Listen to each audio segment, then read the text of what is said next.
European parliament के उपाध्यक्ष Richard ज़ारनेकी ने पाकिस्तान को चेतावनी दी है कि अगर बलोचों पर जुल्म नहीं थमा तो यूरोपियन यूनियन पाकिस्तान पर आर्थिक और राजनीतिक पाबंदी लगाएगी। EU countries, 28 member states should react for this very brutal oppressions. उधर बलूचिस्तान के बागी नेता बरहमदाग बुख्ती को भारत में शरण मिलने की खबर से पाकिस्तान बौखला गया है। पाकिस्तान के रक्षा मंत्री ख्वाजा आसिफ ने कहा है कि बुख्ती को शरण देकर भारत आतंकवाद का आधिकारिक प्रायोजक बन रहा है। बुख्ती के शरण मांगने की अर्जी पर गृह मंत्रालय विचार कर रहा है। बलोच रिपब्लिकन पार्टी के संस्थापक और अध्यक्ष बुख्ती फिलहाल स्विट्जरलैंड के शहर जिनेवा में रहते हैं।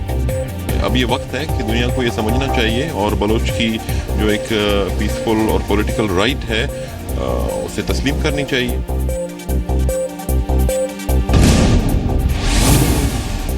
उरी आतंकी हमले के बाद सुरक्षा बलों ने पाकिस्तान से लगने वाले बॉर्डर और एलओसी की सुरक्षा बढ़ा दी है। जम्मू में भारत पाकिस्तान एलओसी पर बीएसएफ ने सुरक्षा बेहद कड़ी कर दी है। बीएसएफ के जवान किसी भी तरह की आतंकी घुसपैठ या गोलीबारी का जवाब देने के लिए मुस्तैद हैं। साथ ही वो पाकिस्तानी रेंजर्स की गतिविधियों पर भी नजर रख रहे हैं।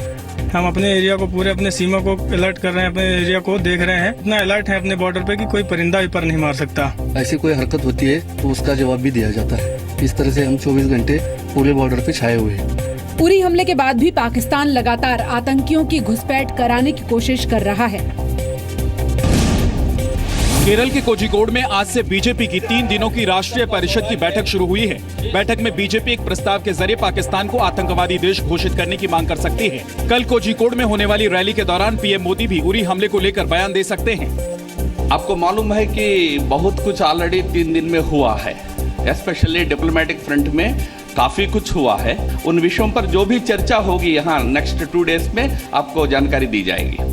संघ के विचारक दीनदयाल उपाध्याय पहली बार 1966 में कोझिकोड में ही जनसंघ के अध्यक्ष बने थे। 2016 में सरकार दीनदयाल उपाध्याय की जन्म शताब्दी मना रही है। इसी वजह से कोझिकोड को पार्टी की राष्ट्रीय परिषद की बैठक के लिए चुना गया। भारत और फ्रांस के बीच आज रफाल लड़ाकू विमान का समझौता हो गया। दोनों देशों के रक्षा मंत्रियों ने दस्तखत कर समझौते को अंतिम रूप दिया। करीब 59,000 करोड़ रुपए के समझौते में भारत 36 रफाल लड़ाकू विमान फ्रांस से खरीदेगा। अगले 3 साल में रफाल की डिलीवरी शुरू होगी और 5.5 साल में सभी 36 विमान वायुसेना को मिल जाएंगे। जो एयरफोर्स की एक अहम जरूरत थी वो मिलने का मार्ग खुला। ये 20 बरस में पहला एयर फाइटर के लिए पहला सौदा है। रफाल विमान आधुनिक मिसाइल और हथियार से लैस होंगे। इसकी रफ्तार 2500 किलोमीटर प्रति घंटे तक है। रफाल में हवा में भी ईंधन भरने की क्षमता है और ये लगातार 10 घंटे तक उड़ सकता है। रफाल डील पर समझौता सबसे पहले यूपीए सरकार के दौरान हुआ था, लेकिन मोदी सरकार ने इसे रद्द कर नया समझौता किया, जिसमें यूपीए सरकार के मुकाबले करीब 5600 करोड़ रुपए की बचत हुई है।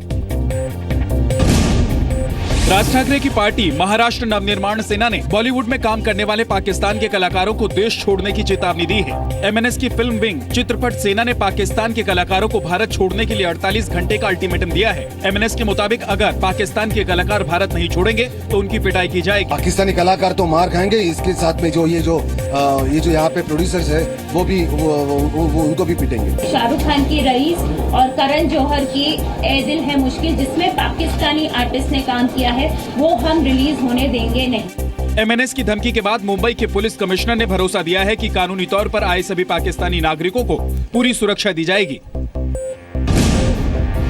इंडिगो एयरलाइंस की सिंगापुर चेन्नई फ्लाइट में लैंडिंग के दौरान एक यात्री के फोन में आग लग गई। Directorate General of Civil Aviation के मुताबिक एक पैसेंजर के बैग में रखे सैमसंग गैलेक्सी नोट 2 से धुआं निकलने लगा। केबिन क्रू ने तुरंत आग बुझाई, जिससे बड़ा हादसा टल गया। डीजीसीए ने इस घटना की जांच के आदेश दिए हैं और सैमसंग कंपनी के अधिकारियों को समन जारी किया है। सैमसंग ने अपनी प्रतिक्रिया में कहा है कि कंपनी के अधिकारी इस मामले पर नजर बनाए हुए हैं। इससे पहले सैमसंग गैलेक्सी नोट 7 मोबाइल की बैटरी फटने और आग लगने की कुछ घटनाएं सामने आई थी, जिसके बाद डीजीसीए ने फ्लाइट में सैमसंग गैलेक्सी नोट 7 के इस्तेमाल पर रोक लगा दी थी। डीजीसीए ने विमान यात्रा के दौरान नोट सीरीज के फोन को ऑफ रखने की सलाह दी है।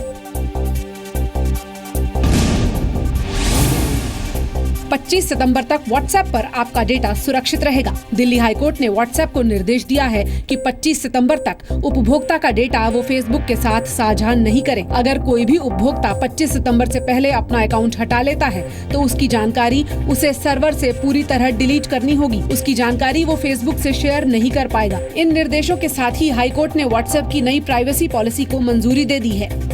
जो दिल्ली हाईकोर्ट ने जजमेंट दी है तो एक लैंडमार्क जजमेंट है और 3 डायरेक्शंस दी हैं कि जो लोग व्हाट्सएप छोड़ना चाहते हैं उनका पूरा डेटा व्हाट्सएप को डिलीट करना पड़ेगा और वो कोई डेटा फेसबुक से शेयर नहीं कर सकते।